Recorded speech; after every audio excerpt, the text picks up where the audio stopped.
Alright, so I've got a couple of musical landmarks for you. This is where this used to be the Rainbow Tavern, and that's where Robert Cray got his start, or one of the places. I don't know the whole story of Robert Cray, but he used to play there a lot. I think he won a Grammy Award, and it was prior to his winning a Grammy Award. Okay, so the next place, I didn't realize they were so close together until I got here. But the other place is, I first saw this kid. He was a little bit younger than me.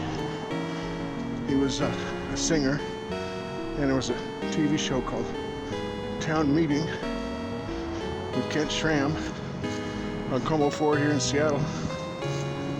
And this is the Layne Staley building. This is where Layne Staley passed away.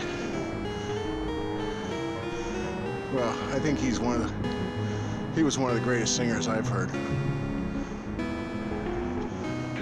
He was kind of an awkward kid.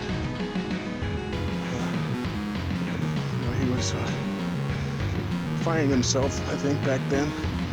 So on Town Meeting Day, it was during the PMRC days, the Tipper Gore Parents Music Resource Center, where they wanted to put maturity labels on all the record albums and such. And he was in the audience, and it was when he was in the band Sleaze, and he was talking about, I don't know what he said. You can go find the clip. Yeah, so there's a lot of construction out here in my neighborhood. Mine was some old buildings. Not really my neighborhood, but I happen to live here, if that makes any sense. What I was saying about Layne Staley is, yeah, he was this kid, sort of had a glam look, because that was the thing. This, when he was on that Town Meeting with Kent Schramm.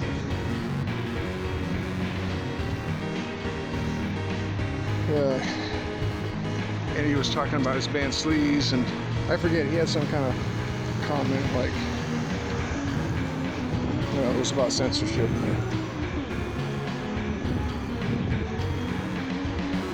He was a funny guy. I think his comment was pretty funny, if I remember. So I'm watching that in real time. It was about 1985. And Kent Schramm is going on about censorship of music. And there were a bunch of people there from the local music scene. I was kind of an aspiring musician, so I tuned in. We'd all heard what Frank Zappa said about it.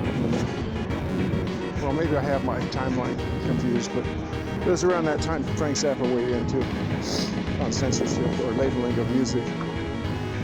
Anyway, I wasn't a big follower of the grunge bands when that whole trend started. I liked old stuff, like older stuff, 5 years older, like Loudness and Dio and Chastain, that sort of thing.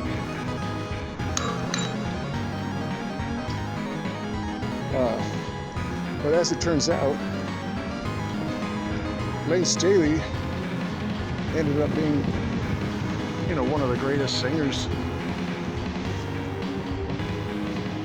of all time, as far as rock and roll goes. I think he had a really good range, and a very powerful lower end, like a baritone, or even deeper, that a lot of singers don't ever really display. And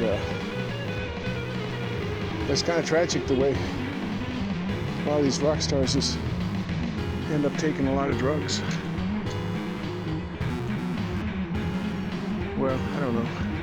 Who knows what tragedy is Anyway, this is a view down the alleyway. You can see Capitol Hill.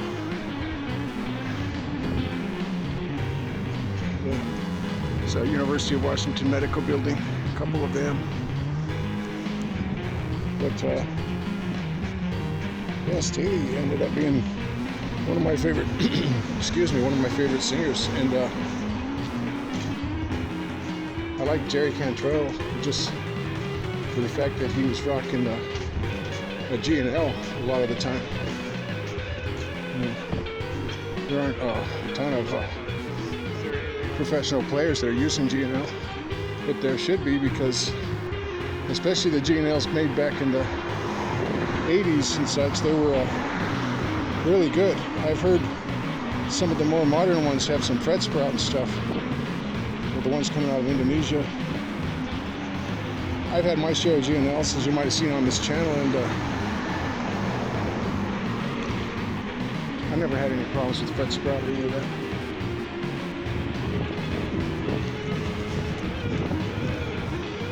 Anyway, be that as it may, that was Layne Staley's last place where he lived.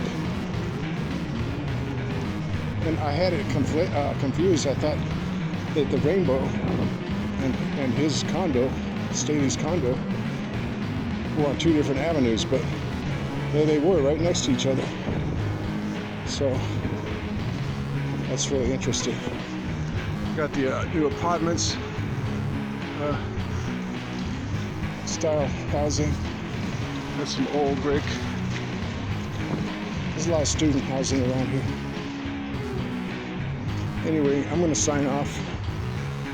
I just wanted to at some point do a video about the Layne Staley house in my neighborhood, or the neighborhood where I live, as it were. You get some fall colors here real quick. Nice park, and I'm out.